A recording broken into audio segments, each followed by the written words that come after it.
Assalamu alaikum, peace be upon you, brothers and sisters. I'm really sorry I haven't made a video in a while. It's been 2 weeks. I've been busy with some things. I've also been occupied with other things as well. But alhamdulillah, I am now here, and inshallah, we can finish our analysis of the second word. Now, before we get started, let's briefly summarize what we've read so far. So, the Risale-i Nur, this chapter of the Risale-i Nur, the second word, starts off by referencing a verse from the Quran, those who believe in the unseen.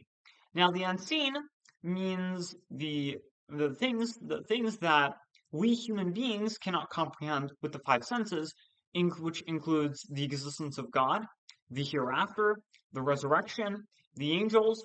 We don't see these things. We don't comprehend these things. Okay? So belief in the unseen. Okay? And it shows us an analogy about two men who go into this country for, business or pleasure, and it compares the two men. Now, one of the men believes in the unseen. The other man doesn't believe in the unseen. It's important to keep in mind here. The man who believes in the unseen, he doesn't blindly believe in the unseen. He's believing unseen. He has reasons to believe in the existence of God, the hereafter, and the resurrection. Okay? And to briefly summarize, the man who believes in the unseen sees the country in a really good, positive way. Okay, he sees everything as friendly. He sees rejoicing and celebration. But the other man, he doesn't believe in the unseen, and he sees everything in a very negative, pessimistic way. He sees everything as an enemy. He sees suffering.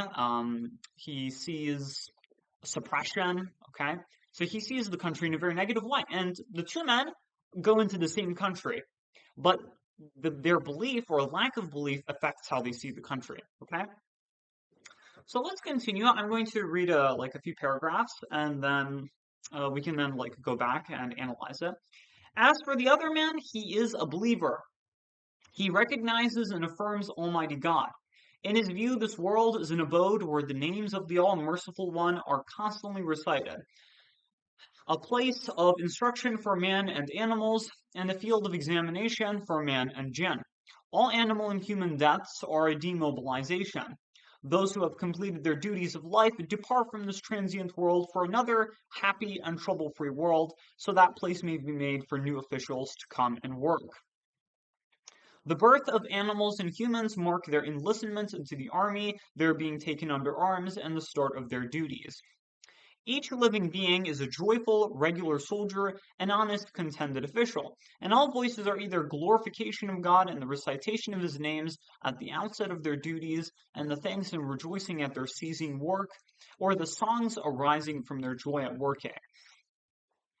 In the view of the believer, all beings are the friendly servants, amicable officials, and agreeable books of his most generous Lord and all-compassionate owner. Very many more subtle, exalted, pleasurable, and sweet truths like this become manifest and appear from his belief. That is to say, belief in God bears the seed of what is in fact a tuba, tree of paradise, while unbelief conceals the seed of a zakum, tree of hell. That means that salvation and security are only to be found in Islam and belief, in which case we should continually say, praise be to God for the religion of Islam and perfect belief. Okay, so this is the end of the chapter, but let's analyze what we've read. And I have read it a bit quickly, but we are going to go through the sentences, of course, more slowly. So, as for the other man, he is a believer. So this refers to one of the two men who goes into the country. He believes in the unseen, and he sees the country in a very positive way. He recognizes and affirms Almighty God. So recognizes, he acknowledges the existence of God, and he affirms. So he confirms it, okay? He accepts it. In his view, so in his perspective, in his outlook, this world, or, the country he's in, is an abode where the names of the All-Merciful One are constantly recited. So the world is a place where the names of God are recited, okay? So God has infinite names. We only know 99, or technically 100 of them, but God has infinite names, okay? And this world that we live in is where the beings, the servants of God, continuously recite his names. Okay? This world, in the believer's view, is a place of instruction for man and animals. What does that mean? We come into this world, what do? We come to learn things, we come to gain knowledge, we come to obey God, we come to fulfill our obligations, our duties, right? For example, recently, I like doing art. I'll give my own example, my own life example. I like doing art, okay? And I recently opened an account on Redbubble in order to sell paintings. Now, when you sign, when you make an account on Redbubble, okay, it'll give you a lot of instructions, okay? It'll tell you what you need to do, what you should do. It'll give you tips, right? Those are instructions, okay? Some of them are optional, and then, some of them are not, right? So when we come into this world, we also have instructions that are given to us. For example, if you adhere to divine revelation, like the Bible or Torah, or if you're Muslim, the Holy Quran, right? You are binding yourself, or more precisely to say, you're following instructions, divine instructions by the Almighty Creator. So this world is not just a place of instruction for men and animals, it's also a field of examination for man and jinn. Now, what does examination mean? Now, just a note here, God created both the humans, and also jinn. So examination, what does examination mean? Examination means like a test, right? To examine means to like closely look at something, right? Like I'm a writer. In my books, or if you've like in books, you've probably heard things like he examined like the chess plate piece, something like that, right? Examine means to closely look at something. So what you bring into this world, what you do, what you strive for, is going to be examined in the next life. God is going to look at what did this person do? What did he bring into this world, right? Did he strive for good? Did he strive to be a good, righteous person? Or did he spread and increase corruption in the lands? Did he transgress the boundaries of the Lord, right? God is going to examine what we did in the hereafter once we die and we are resurrected, okay? On the day of judgment, right? He's going to examine us. So examination means test. This world, it's not a place where we eternally stay. It's a place of examination. It's a test, okay? So it's a place of instruction. It's a field of examination. All animal and human deaths are a demobilization. What does that mean? It's a dispatch from duty. Now, once again, this is in the perspective of the believer, the one who believes in the unseen. The verse of the Quran is those who believe in the unseen. So, in the view of the believer who, he believes in the unseen, this world is basically in his view, all animal and human deaths are demobilization. So when you have belief, how do you see death? And we've talked about this before in our previous videos. Death is a dispatch from duties, because we come into this world, we're not just left to our own devices. We have duties. We have to pray and we have to worship God. We have to lead we need to lead righteous lives. And as we've discussed before, this life can be burdensome, because life is filled with adversities, it's filled with difficulties, okay? Life can be difficult, all right? And it is difficult at times. Sometimes you can be at ease, but other times you can be ill at ease, all right? So it is filled with a lot of difficulties. And so, in the perspective of the believer, when you die, you don't get dispatched into eternal annihilation. You don't just perish into nothingness, In the believer's perspective, when you die, you leave this burdensome, troublesome life, okay? But, once again, perspective, for the man who doesn't have belief, he doesn't believe in the resurrection and the hereafter, a life after this life, what ends up happening, well, how does he see death? He sees death as eternal annihilation, as perishing to non-existence, as being eternally separated from your loved ones. That's how he sees it.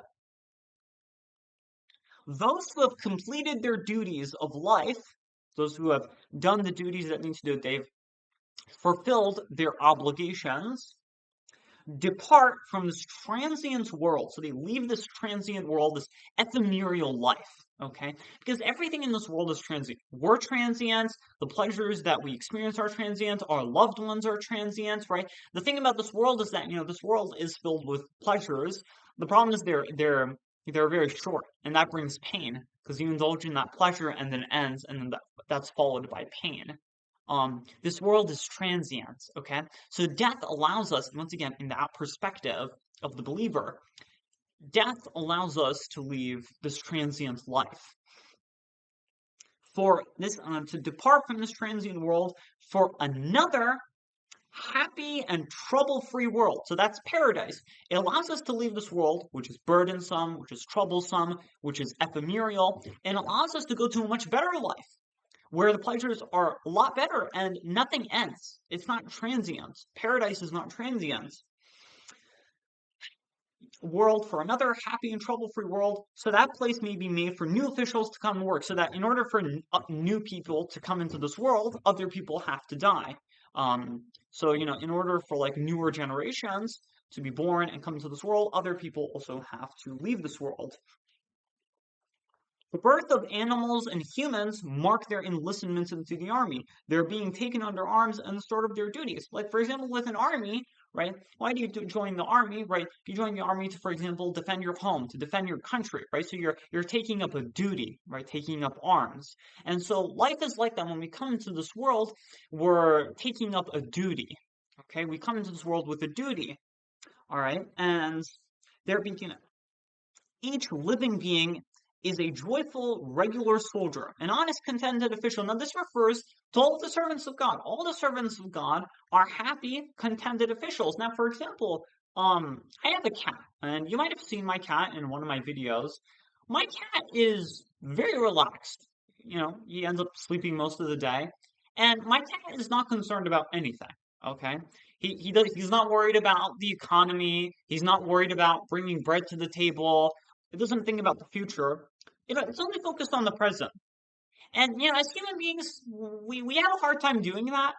We have a hard time focusing only on the future, right? But the thing is, we can also be like the cat, because the cat, how's the cat or animal or servants of God, how are they happy? They're happy by submitting to God, right? They're happy by submitting to God. By submitting to God, are they happy? Do they find happiness in life? So in order for, as human beings, we can also find happiness in life by submitting to God. Otherwise, if we don't, because then we can end up becoming very miserable, right? Because once again, with how belief changes your perspective. If you don't have belief, things like death or sickness become very negative in your view.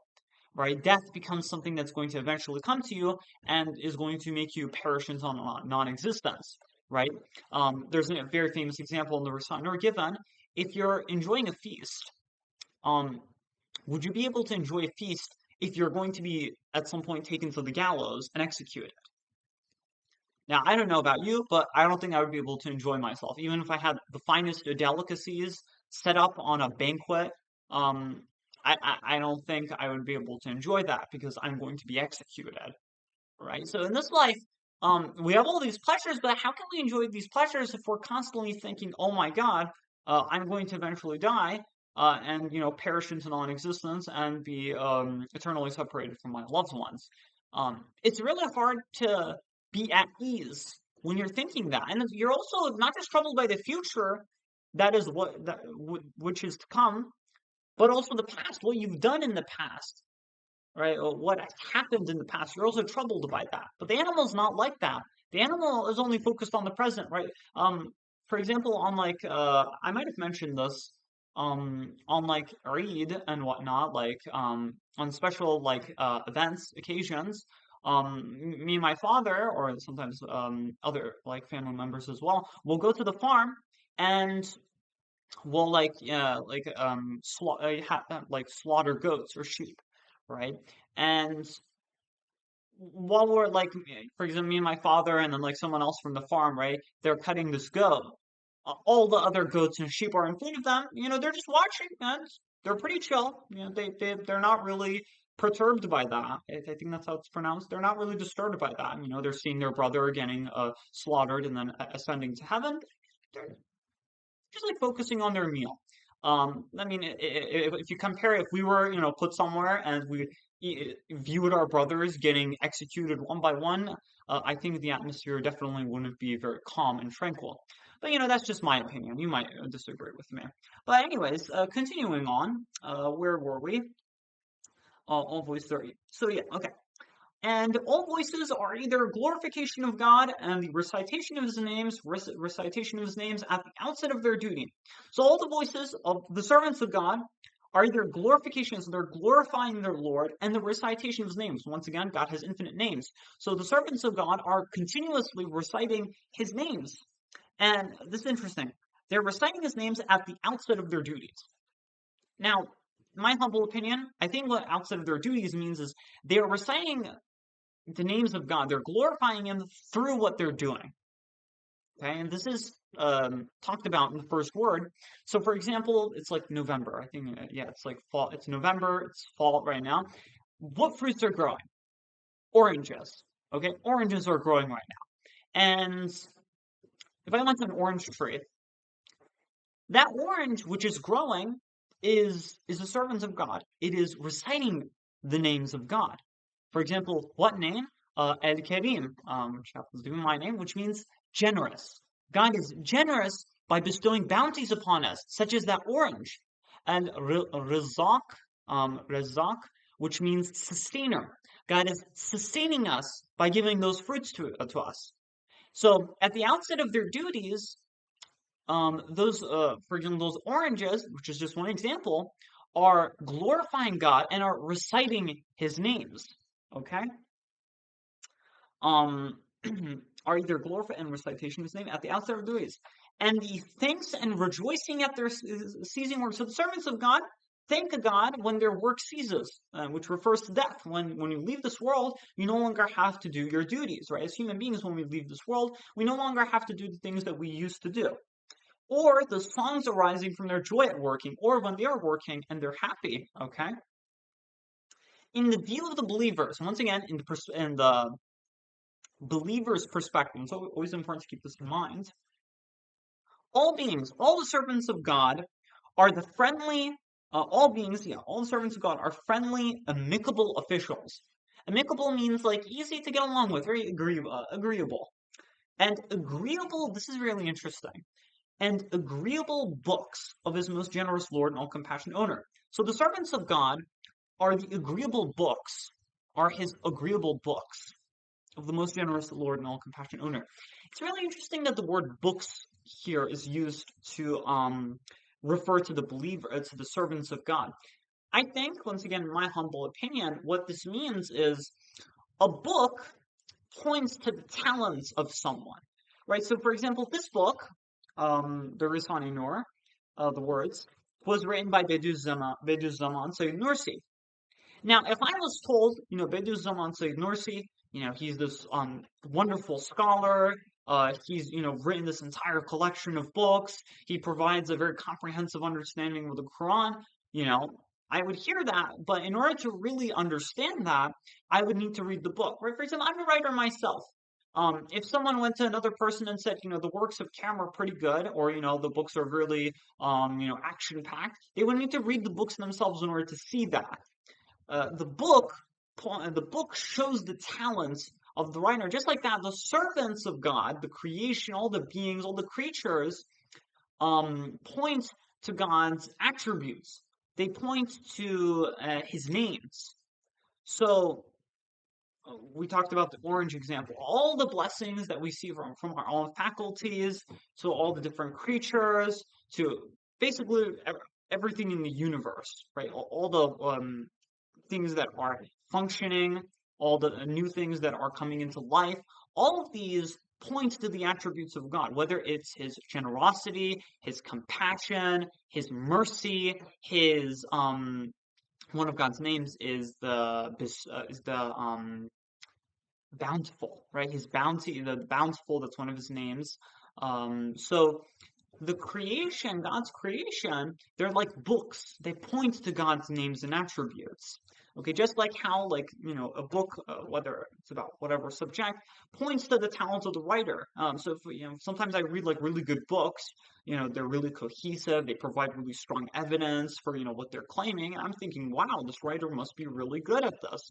Or whereas, if I read like not a very good essay, doesn't piece together arguments very well, provides, incorrect evidence, then I'd be like, this guy's providing very wrong evidence. He's not really piecing things together well, right?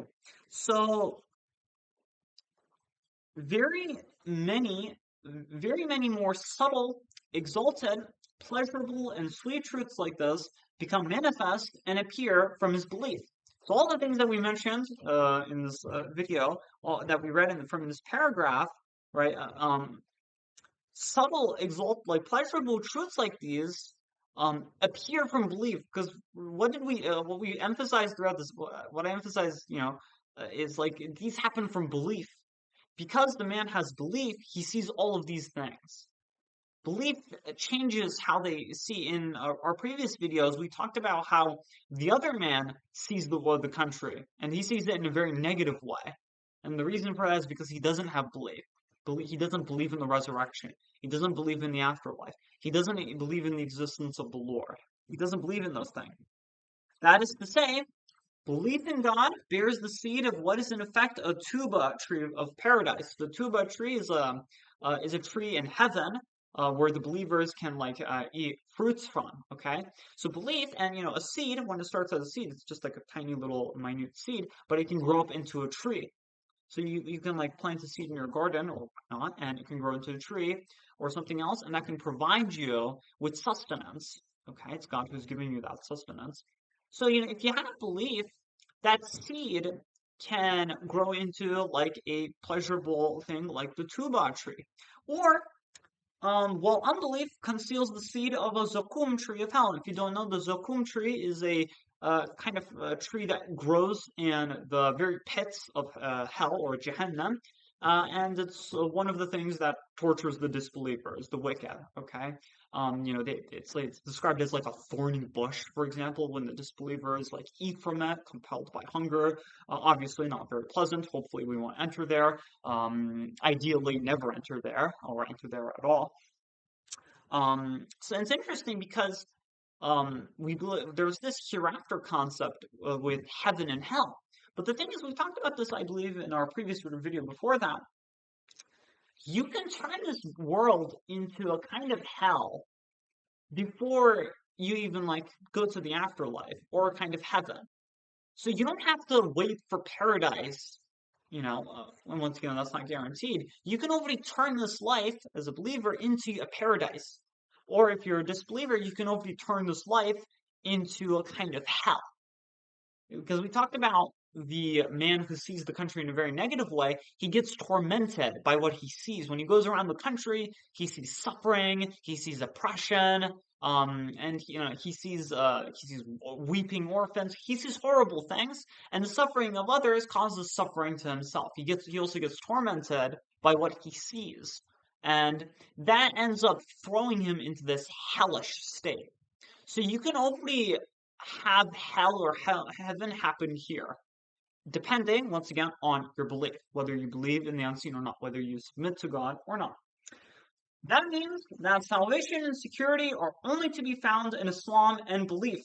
So, in order to attain salvation, to save yourself from the flames of hell and to enter the gates of the wonderful, lofty paradise, that's going to be found in Islam. Islam and belief. So believing in the unseen and entering the fold of Islam. In which case, we should always say, praise be to God for the religion of Islam and perfect belief. So I'm going to stop here at Al-Fatiha. Bismillahirrahmanirrahim.